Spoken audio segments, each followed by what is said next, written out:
Cuando tú empiezas a estudiar un poco, que no se lo recomiendo hasta que no estudie primero la Biblia, cuando tú empiezas a estudiar un poquito lo que piensan los ortodoxos por un lado, lo que piensa el judío mesiánico por otro lado, lo que piensa el musulmán por un lado, y vas viendo lo que piensa, por ejemplo, el budista, te empiezas a dar cuenta de que muchos de ellos están de acuerdo en muchas cosas que la Biblia habla, pero se han vuelto selectivos, separativos. Y una de las cosas que me llama la atención es que la mayoría de las religiones que no son la religión cristiana creen, por ejemplo, en la resurrección del hijo de la viuda de Sarepta. Creen que en el Antiguo Testamento hubo un profeta llamado Elías que oró por un niño, se acostó arriba del niño, se puso pecho con pecho, pierna con pierna, cara con cara, boca con boca, y cuando él respiró aliento sobre el niño cobró vida. Ellos creen, ¿saben por qué? Porque está en el Antiguo Testamento.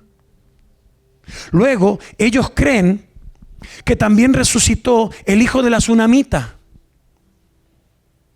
La tsunamita vino y le dijo al profeta: ¿qué me viniste a hacer? Para eso viniste a traerme daño. Me profetizaste un hijo, tuve el hijo y ahora mi hijo está muerto. Y él le dijo: ¿dónde está el niño? Mostrame dónde está. Fue, estuvo con el niño, se acostó con el niño, abrazó al niño, le dio calor al niño. El niño volvió a la vida.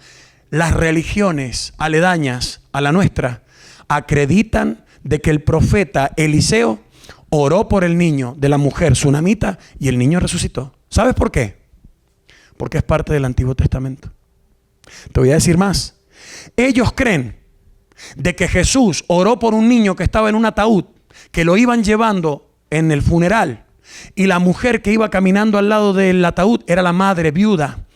Y él fue movido a misericordia. Jesús, como profeta, fue movido a misericordia y dijo: si la mujer se le murió el marido y se le murió el hijo, ¿cómo va a comer? Y Jesús se acercó y tocó el ataúd. Y el niño se despertó y se levantó. ¿Sabes qué? En las religiones vas a encontrar que ellos creen que Jesús, como profeta, oró por el niño que estaba muerto y se levantó. ¿Quieres otra más? En las otras religiones creen que Jesús volvió a la casa de María y Lázaro y se encontró con su amigo Lázaro en una tumba, y él se paró fuera de la tumba y él le dijo a Lázaro: Lázaro, sal. ¿Y sabes lo que creen? Creen que Lázaro fue resucitado. ¿Te cuento otra? En las otras religiones creen que hubo un líder de una sinagoga llamado Jairo, que tenía una hija enferma y esa hija se le murió. Y Jesús, como profeta y como judío, fue a la sinagoga de un líder judío de una sinagoga. Porque ellos, para darle crédito al milagro, tienen que buscar la similitud. Entonces dice: Jesús fue porque él era profeta de Dios, pero fue porque también Jesús era judío. Entonces el líder de la sinagoga, lo que ellos no entienden, que el líder de la sinagoga estaba en contra de lo que Jesús predicaba. Sin embargo, ellos dicen que como Jesús era judío y Jairo era de esa tribu, dijo: ¿sabes qué? Estos son así. Por eso él fue. Y acreditan que Jesús entró en la casa de Jairo. ¿Y sabes lo que le dijo Jairo a la niña? Talita Kumi. Niña, a ti te digo, levántate. ¿Y sabes lo que creen las otras religiones? Que la hija de Jairo resucitó. ¿A que no sabes lo que las otras religiones no creen? No creen que hay un hombre llamado Jesús que vivió y caminó 33 años en esta tierra, que estuvo desde los 30 hasta el final de sus días predicando el evangelio, haciendo milagros, sanando gente, levantando muertos, y que él entró en una tumba y salió vivo. ¿Qué pasa? ¿Qué pasa con la resurrección de Jesús? ¿Por qué la gente acredita la resurrección de Lázaro, de los hijos de las viudas, de los hijos de las mujeres? ¿Por qué acreditan la resurrección de la hija de Jairo? ¿Por qué acreditan en lo otro y en lo de Jesús no?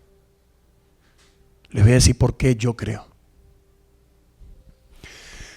Porque acreditar en que resucitó la hija de Jairo a ti no te compromete en nada. Creer en que Lázaro fue resucitado a ti no te compromete en nada. Creer que Eliseo se acostó de arriba del niño y el niño le dio vida, a ti no te compromete en nada. Puedes congregarte, puedes dejar de congregarte, puedes ofrendar, puedes dejar de ofrendar, puedes orar, puedes dejar de orar. Tú puedes manejar la vida a tu gusto y placer. El tema es cuando te metes con Jesús.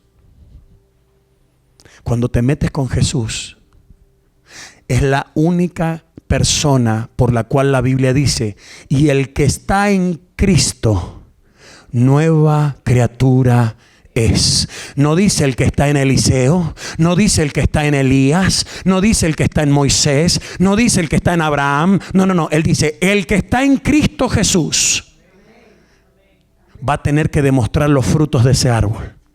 Entonces a muchas religiones no les conviene meterse con Jesús, porque automáticamente tienen que dejar de hacer lo que les gusta hacer. Quiero compartir con ustedes algo que el Señor me puso en el corazón, que me llamó la atención, que tiene que ver con estas resurrecciones donde la gente no tiene problema de creer, pero sí tienen problema de creer con la de Jesús. Y yo creo que no son coincidencia. ¿Tú te has puesto a pensar esto? ¿Será que la resurrección de Jesús entre los muertos es importante o no? ¿Cuántos dicen que sí? Literalmente es el broche de oro de las profecías. Es el broche de oro de las profecías. La pregunta es esta. Fíjate, por ejemplo, en las bodas de Caná. Cuando tú ves en las bodas de Caná, dice que se quedan sin vino y vienen y le dicen a Jesús, nos quedamos sin vino. Y él dice, ok, llenen las tinajas con agua. Prepara el vino, crea el vino, transforma el agua en vino. Y antes de él decirle a la gente, vayan y entreguen el vino, él dice, llamen al maestresala, que es el encargado de la fiesta, para que él pruebe el vino. ¿Y sabe lo que dice el encargado de la fiesta? Él prueba el vino y él dice, wow.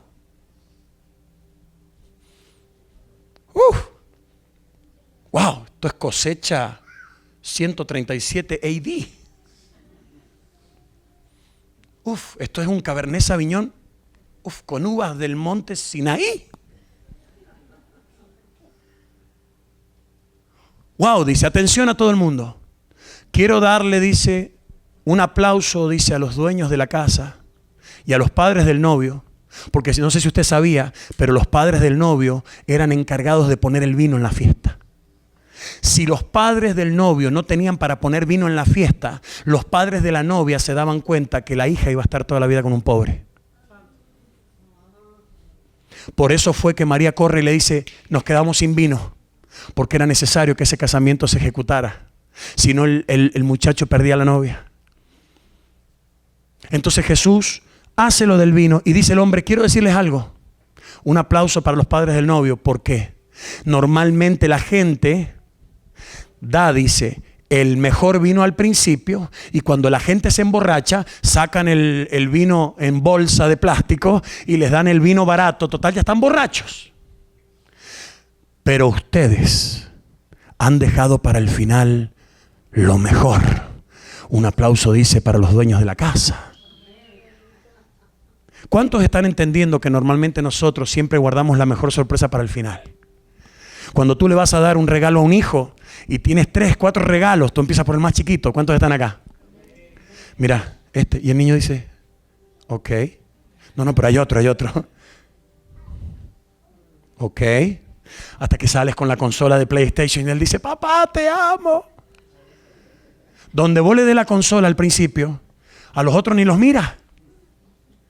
La pregunta es esta: si el broche de oro de nuestra fe y de la salvación era resucitar, ¿por qué Jesús no fue el único en resucitar? Si yo hubiera sido el que tenía la llave de la resurrección en la mano, yo no hubiera resucitado a más nadie. Yo hubiera caminado por el agua, hubiera transformado el agua en vino, hubiera sanado un ciego, un cojo, pero la resurrección es mía. Lo último me lo llevo yo, es el broche de oro. Yo no quiero que la gente hable ni de Elías, ni de Eliseo, ni de la hija de Jairo. No. Yo quiero que la gente sepa que el que resucitó fui yo. ¿Por qué Dios permite que hayan ciertas personas en el Antiguo Testamento que hayan resucitado? ¿Por qué Dios permite que hayan personas que Jesús haya resucitado antes que Él? Y les voy a compartir lo que el Señor puso en mi corazón.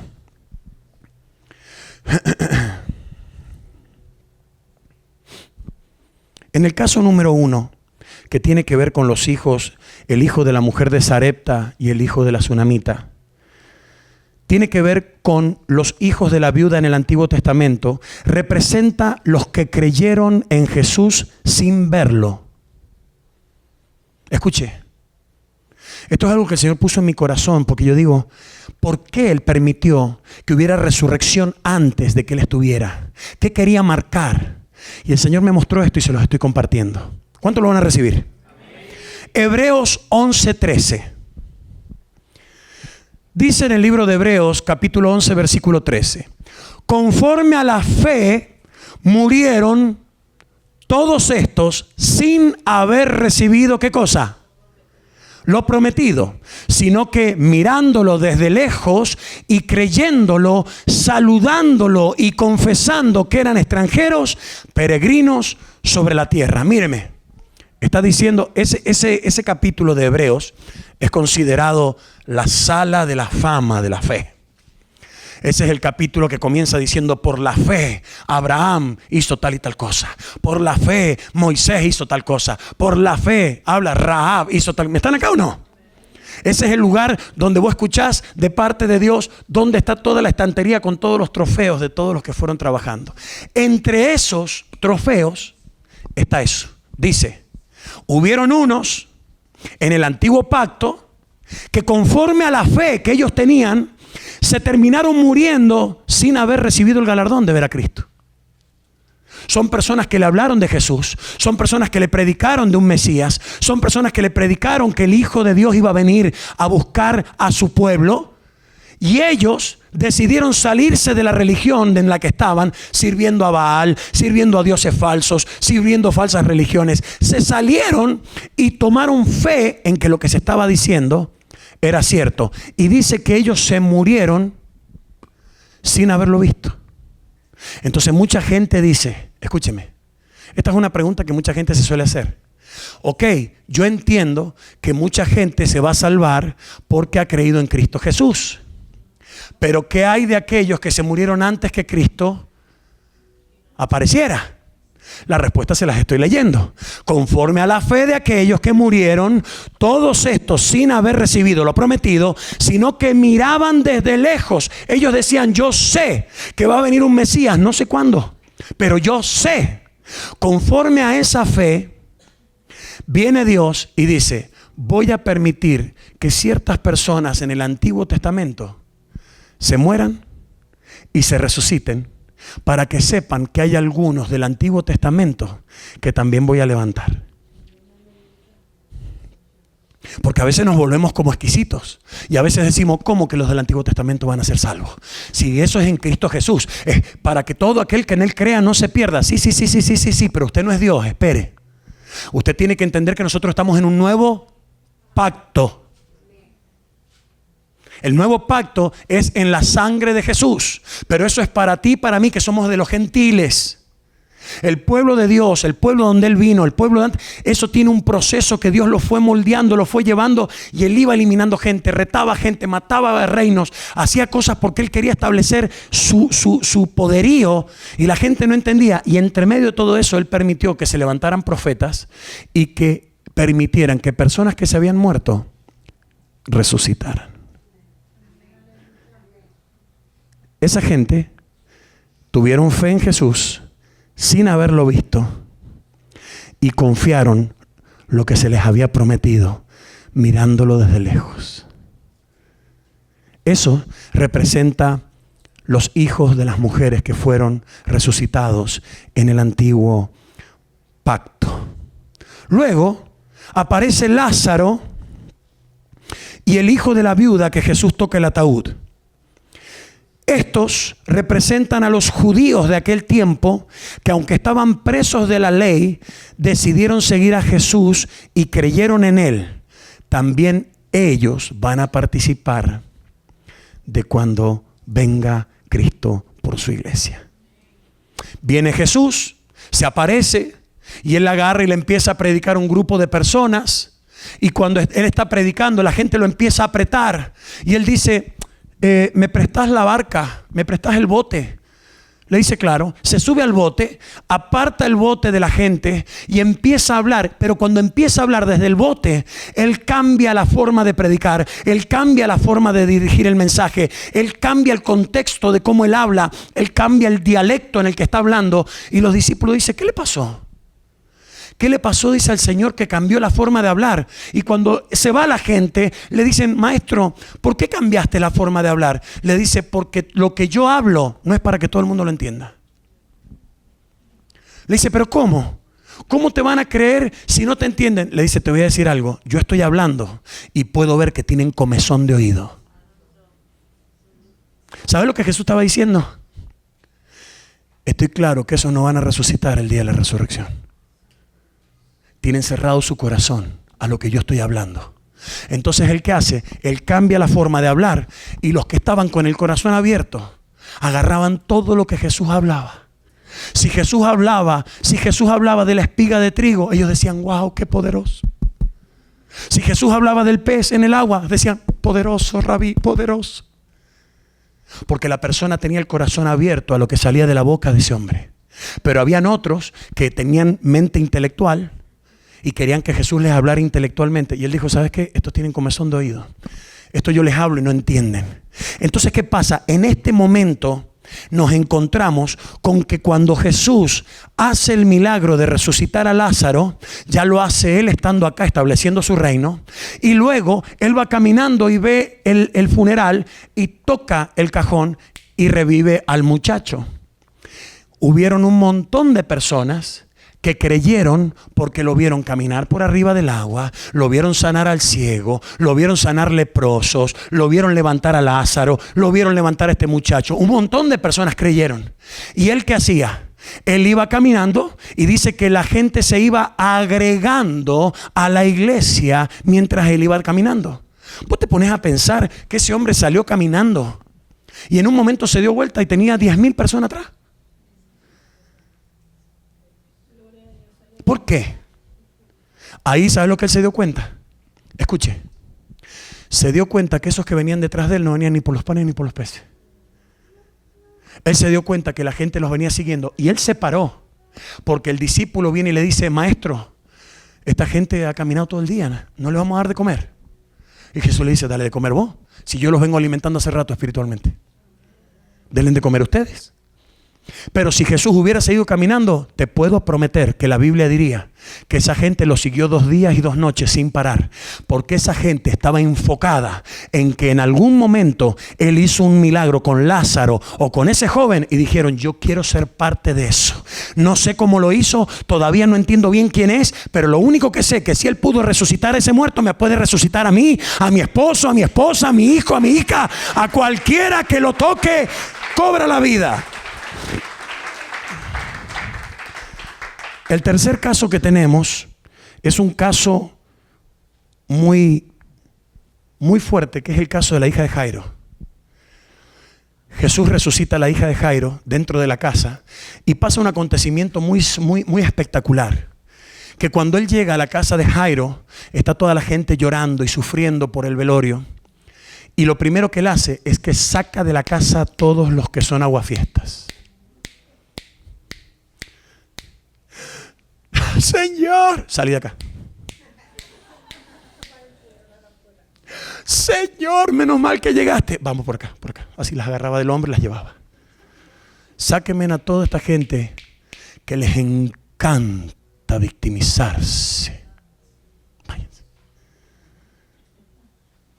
Amado, yo les voy a decir algo. Yo puedo estar victimizándome, yo puedo estar sufriendo, yo puedo estar pasando un mal momento de dolor. Pero a mí se me aparece Cristo y se me pasan todos los dolores, hasta el ciático se me cura. Yo me pongo recto, aunque me duela. Porque si Él está cerca, yo digo, se me están a punto de desaparecer todos los dolores, las enfermedades, los problemas, las deudas. Y aunque me muera ahora, me voy. Acá lo tengo, ¿cómo voy a estar llorando?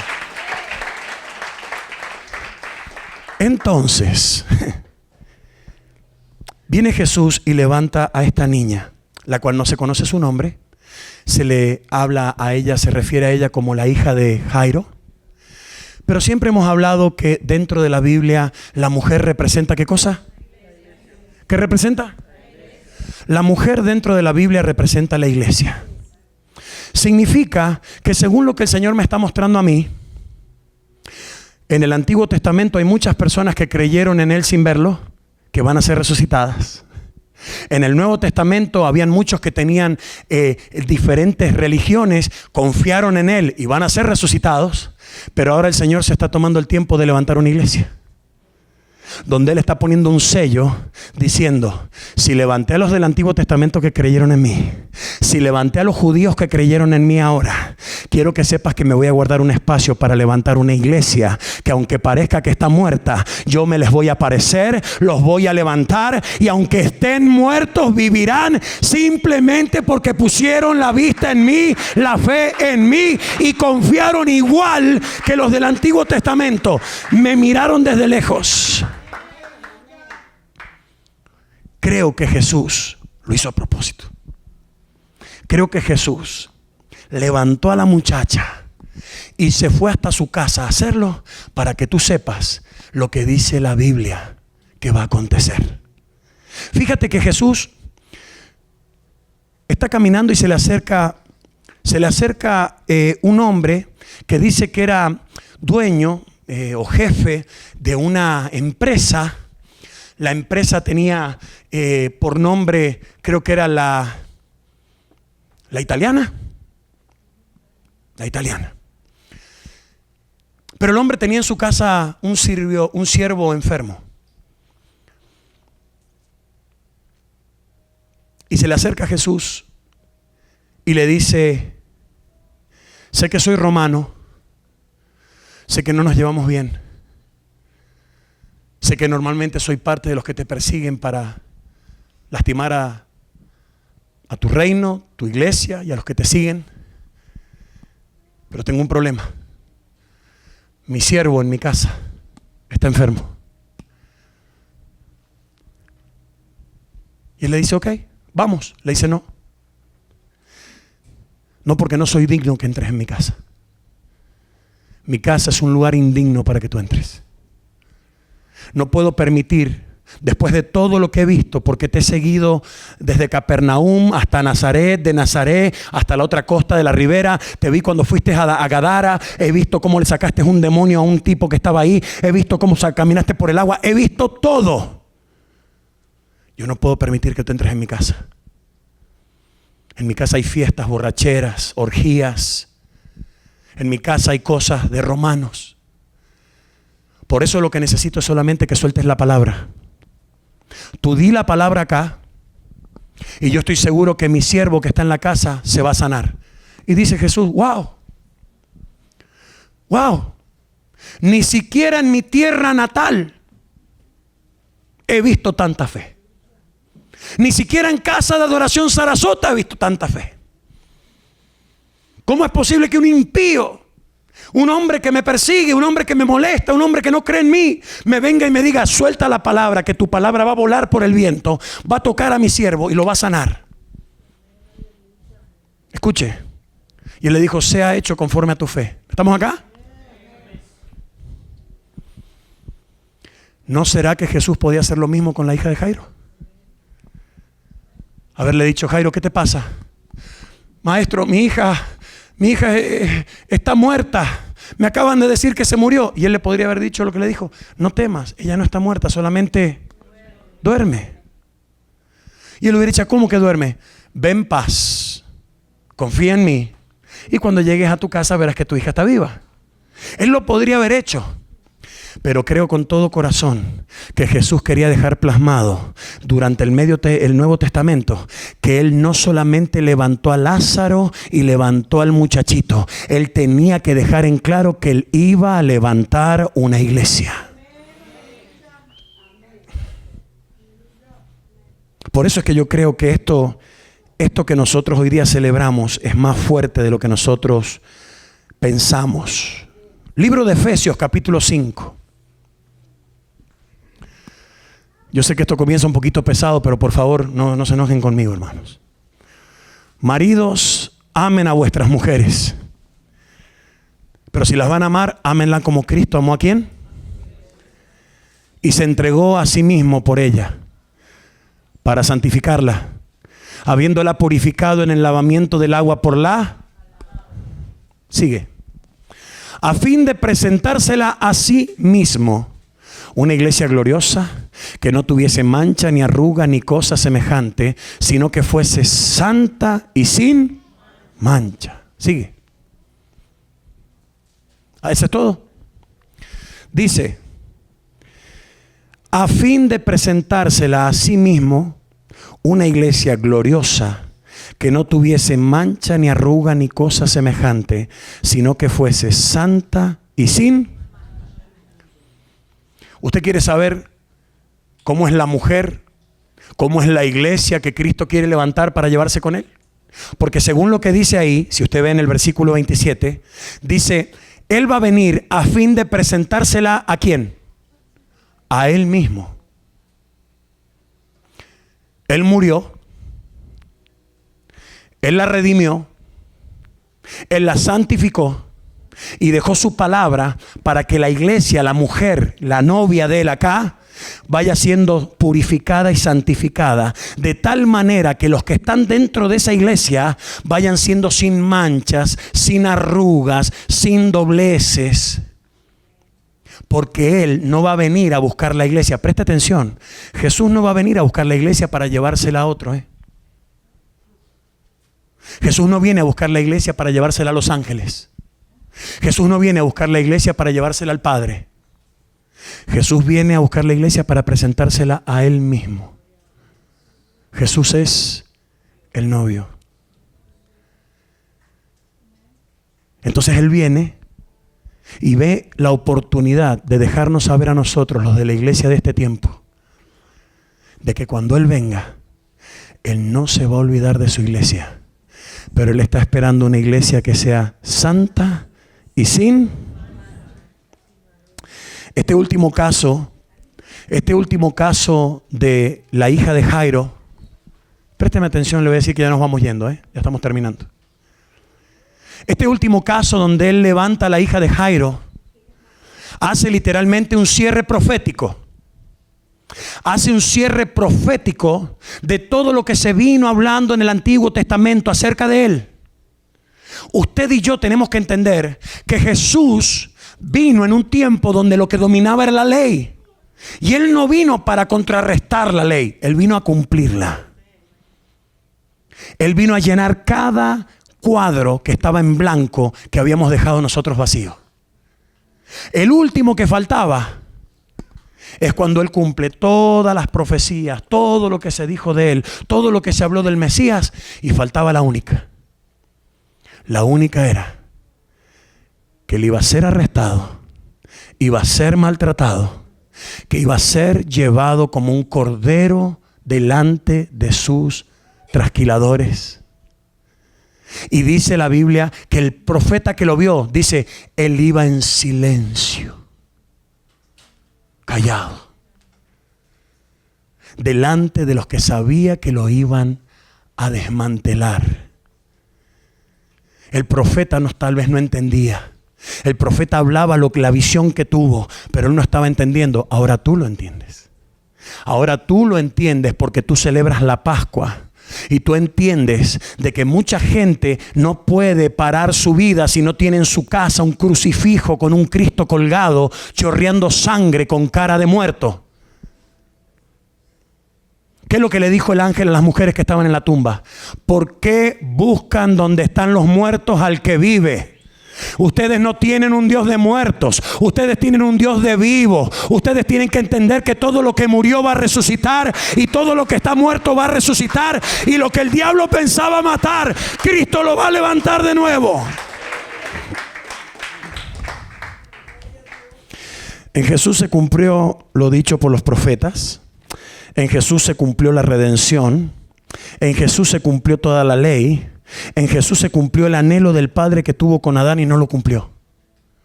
Escúcheme. Jesús vino solamente a terminar el trabajo que Adán dejó inconcluso.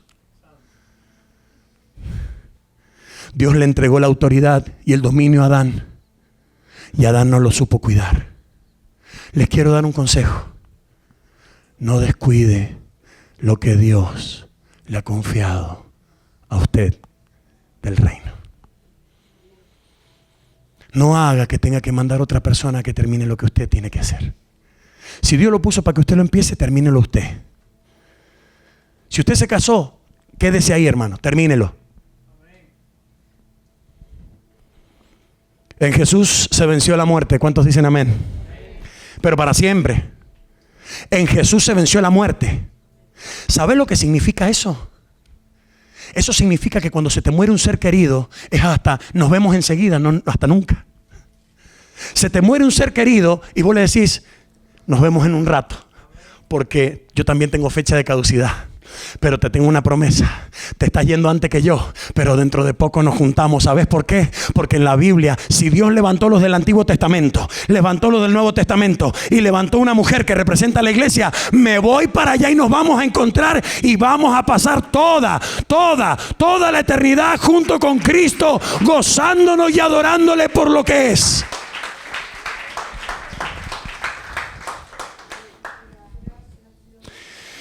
Escuche, qué bonito esto. En Jesús el pecado quedó inoperante.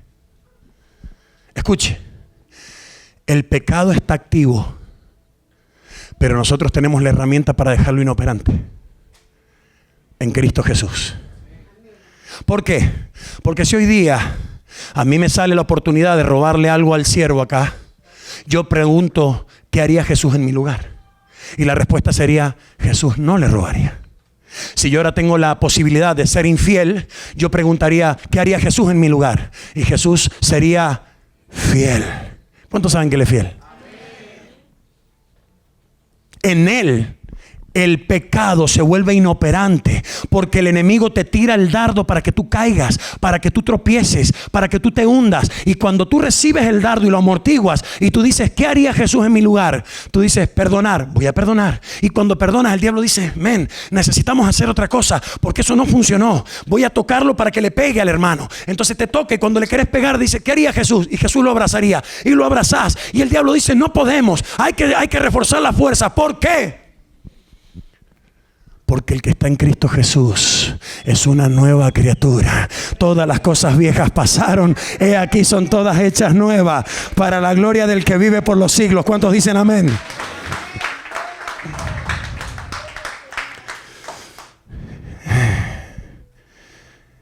En Jesús se restableció algo que se había perdido, que era el acceso a la comunión con el Padre. Hay personas que pueden decir que hablan con Dios, pero no pueden decir que tienen una conversación con Dios. Porque tú puedes hablarle a Dios y puede ser un monólogo. Porque si tú no tienes una relación con su palabra, Él nunca te va a contestar. Y la única razón por la cual tú tienes acceso a que deje de ser un monólogo religioso y pasa a ser una relación de padre a hijo, es porque hubo uno llamado Jesús de Nazaret, que vino y caminó sin mancha, sin pecado, se entregó por la iglesia para que tú y yo tengamos acceso de vuelta, de poder decir, Padre nuestro que estás en los cielos. Pastor, ¿cómo podemos entender nosotros lo que nos has enseñado hoy día? De que la gente del Antiguo Testamento se salvó, que nosotros la iglesia nos vamos a salvar y que Cristo es quien dice que es. Primera de Tesalonicenses capítulo 4. Dice así la palabra de Dios. Tampoco queremos, hermanos, que ignoréis acerca de los que duermen. Para que sepan, los que duermen no son los hermanos acá en la iglesia que se quedan dormidos. Los que duermen son los que están muertos. Tampoco queremos, hermanos, que ignoréis acerca de los que duermen, para que no te entristezcáis como los otros que no tienen esperanza. Porque si creemos que, ¿quién? que Jesús murió y resucitó, así también traerá Dios con Jesús a los que durmieron en él. Por lo cual les decimos esto en palabra del Señor, que nosotros que vivimos, que habremos quedado hasta la venida del Señor, no precederemos a los que durmieron. Míreme, el que usted y yo estemos vivos en el momento de la venida del Señor no significa que Dios lo va a levantar a usted antes que los que durmieron. A veces nosotros decimos, no, es que yo soy la última generación, yo soy el que está lidiando con lo más difícil del evangelio. Cuando Cristo venga, me va a levantar a mí primero y yo le voy a decir a los hermanos, suban conmigo. No es así. No es así.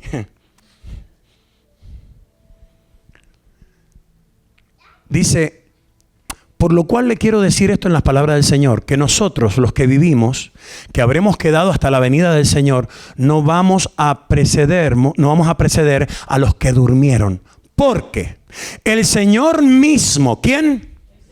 ¿Quién es el Señor? Jesús.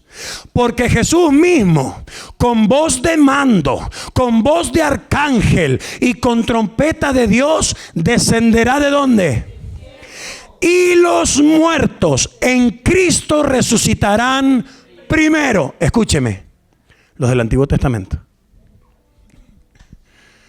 Los que murieron confiando, pero no pudieron ver. Oíme, toda esa gente que caminó por el desierto, toda esa gente que sacaba agua, toda esa gente que decía, bueno, el Señor dice que yo tengo que dar a los camellos agua. El Señor dice que yo tengo que ser obediente a esto. El Señor dice, ¿por qué? Y porque hay una promesa de salvación allá adelante que no sé cuándo. Y había muchos que decían, vos estás loco, te han lavado la cabeza. Esos cristianos están vueltos locos. Él decía, no. Hay una palabra. A mí me hablaron de una columna de fuego, de una nube. A mí me hablaron de algo tremendo. Me hablaron que el profeta tocó el agua y el mar se abrió. Hay algo poderoso que viene en camino y yo quiero ser parte. Y había otros que le decían, vos estás loco. El que decía va a estar loco se perdió. Pero cuando Cristo venga con voz de mando, con voz de arcángel y con trompeta de Dios, va a descender ¿de dónde? Y los muertos en Cristo resucitarán primero. Luego, alguien diga luego. Nosotros. Alguien diga nosotros. Mira al que está al lado y dile tú también. Mira a otro y dile tú también, tú también. Mira a otro y dile tú también, hermano, tú también. Mira a otro y dile sonríe, tú también. Luego, nosotros los que vivimos, los que hayamos quedado, seremos arrebatados juntamente con ellos. ¿Ellos quiénes? Jesús, los profetas y todos los que murieron sin conocer a Jesús y todos los que se entregaron a Jesús mientras Jesús estuvo. Todo ese grupo de gente va a venir de las nubes con Jesús y viene por su iglesia, por la hija, el Talita Cumi. Surge ahí cuando Jesús dice, iglesia, vengan que me los llevo. Y la iglesia se va. Entonces dice, seremos arrebatados juntamente con ellos en las nubes para recibir ¿a quién? Al Señor en el aire. Y así estaremos siempre con el Señor. Por tanto, escuchen, mírenme. Escuche el consejo. Por tanto, aliéntense los unos a los otros.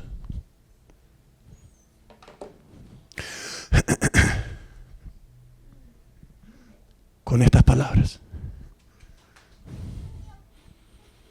¿Usted quiere saber si usted va a poder resucitar? Lea la palabra. ¿No entiende la palabra? Llámenos que le ayudamos y la leemos juntos. Nos tomamos un café y le prometo que buscamos hasta que lo encontremos. ¿Sabe por qué? Porque a veces podemos perder tiempo hablando cosas que tienen que ver con algo transitorio, algo temporal, algo que no es de tu incumbencia, y dejamos de estar alentando al hermano por algo que es eterno. Usted quiere celebrar hoy día la Pascua. Asegúrese de no tener en su casa ni conejos ni huevos. Asegúrese de invitar a alguien a su casa a comer que no conozca de Dios y usted le diga: ¿sabes por qué te llamé hoy día? Porque te tengo que comentar algo que dice la palabra en Primera de Tesalonicenses. Va a llegar un día donde mi Señor, el que yo creo, el que me ama, va a volver entre las nubes con voz de mando, con voz de arcángel, con trompeta del cielo, y me va a llevar. Y yo no quiero que tú te quedes acá por estar celebrando celebraciones paganas. Qué conejo ni qué huevo. Si me puedes mandar a Chris, por favor. Es más, mándame todo el grupo.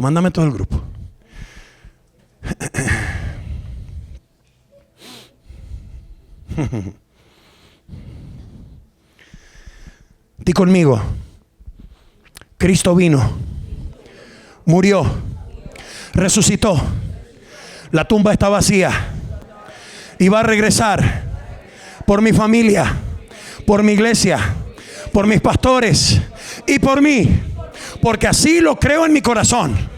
No, vamos de nuevo. Cristo vino, murió, resucitó, la tumba está vacía y va a regresar por mi familia, por mi iglesia, por mis pastores y por mí, porque así lo creo en mi corazón. En el nombre de Jesús, alguien déle un aplauso al Señor si está convencido que cuando Cristo vuelva va a ser llevado a las nubes.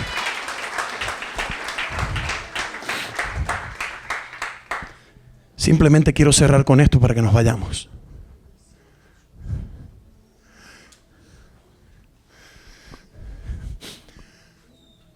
Hay ciertos sueños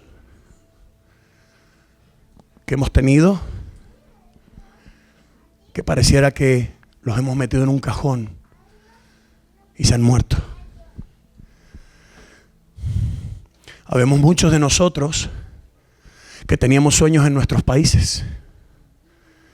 Habíamos muchos de nosotros que teníamos planes en nuestros países, con nuestra gente, con nuestro barrio.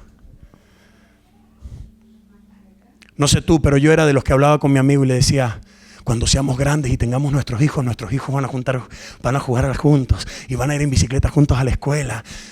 Y hace 26 años que no veo a ese amigo. Y pareciera que se murieron esos sueños.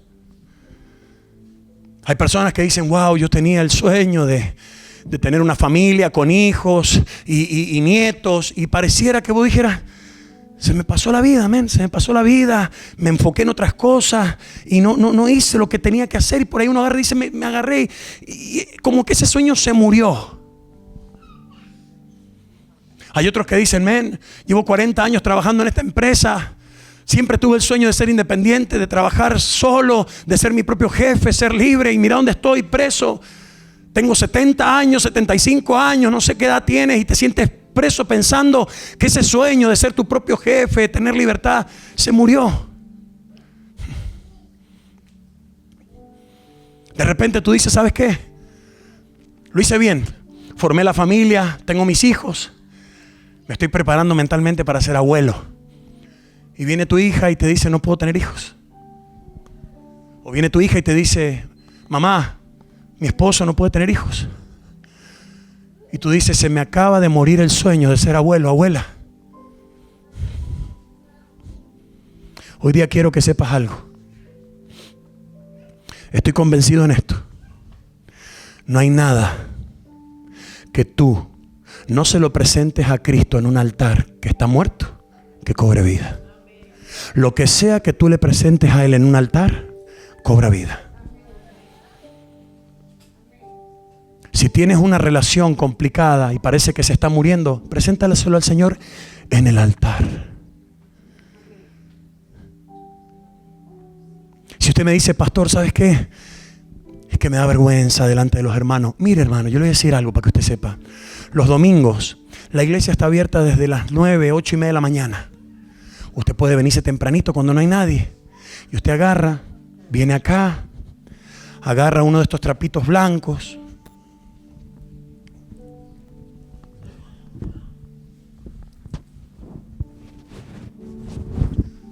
Y se presenta delante del Señor solito. Y ahí, en ese rincón, usted viene y le presenta al Señor eso que el enemigo le susurró que está muerto. Así como vinieron el mensajero a decirle a Jairo: Jairo, ya no molestes al maestro, tu hija murió. Y Jesús le dijo: no creas, no creas. Si lo escuchas a él, se te muere. Si me escuchas a mí, va a estar viva. ¿Usted quiere verdaderamente saber cómo vamos a disfrutar nosotros la Pascua 365 días del año? A nosotros los cristianos no nos define esta fecha. A nosotros no nos define, mucho menos un conejo y un huevo. Mucho menos. A nosotros nos define una cruz. Y cada domingo que nos reunimos acá es una muy buena razón para que usted invite a alguien. ¿Sabe para qué? Para que esa persona, el día que Cristo venga con voz de mando, con voz de trompeta, y esa persona se vaya con usted, usted va a recordar que fue la mejor decisión que tomó. Todo, papi. Todo lo que parecía estar muerto en las manos de Jesús cobra vida. Los dejo con esto. Esto fue lo que dijo el Señor. ¿Vos tenés el versículo de Juan, hijo? Pónemelo. Le dijo Jesús: yo soy la resurrección y la vida. El que cree en mí, aunque esté muerto, y todo aquel que vive y cree en mí, no morirá eternamente. Y dice: ¿crees esto? Les pregunto, ¿usted cree esto? Bendiciones para todos. Les saluda el pastor Ángel de Casa de Adoración Sarasota y te agradezco que te hayas quedado hasta este momento. Espero que la predicación de hoy haya tocado tu corazón. La pregunta es, si tocó tu corazón, ¿será que tu corazón tiene espacio para que Cristo Jesús entre ahí? Quiero orar contigo para que lo invitemos a entrar. Repite junto conmigo: Padre, hoy abro mi corazón para que tú entres en él. Te pido perdón por todos mis pecados. Y hoy recibo y acepto el sacrificio de Jesús en la cruz para mi vida. Hoy permito que Jesús entre en mi corazón y hoy le doy el lugar para que Él sea mi Señor y mi Salvador. Padre, te pido que escribas mi nombre en el libro de la vida, para que cuando nos veamos pueda pasar de ahí en adelante toda la eternidad contigo. Te doy gracias por todo lo que has hecho, pero sobre todo por lo que estás a punto de hacer en mi vida. Amén. Si has hecho esa oración, te doy la bienvenida a la familia de la fe. Te invito a que nos sigas en las redes sociales y te invito a que nos sigas en el canal de YouTube. Si esta prédica te ha bendecido, compártela con alguien que seguramente le va a ser también de bendición. Te esperamos aquí en Casa de Adoración Sarasota. Bendiciones.